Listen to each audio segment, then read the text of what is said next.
सरकार की हदीस है, आमाल का दारोमदार नियत को रोक है।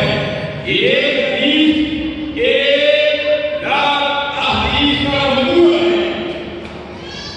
हदीस शादी वाली सामान जाने वालों, अपनी नियत को दुरुस्त करो। हमारी अगर नियत यह होगी कि सुन्नत निकाह में, दावत के महीनों में जाना ये सरकार की सुन्नत है। सरकार ने सल्लल्लाहु अलैहि वसल्लम को बढ़ा दिया।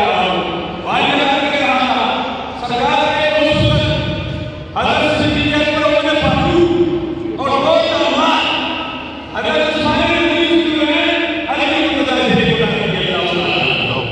ये दो जमात है। कारण में दो में बात कर रहा हूं, दोनों का आवाज में अल्हम्दुलिल्लाह मुझे ये सुनकर खुशी हुई कि अल्हम्दुलिल्लाह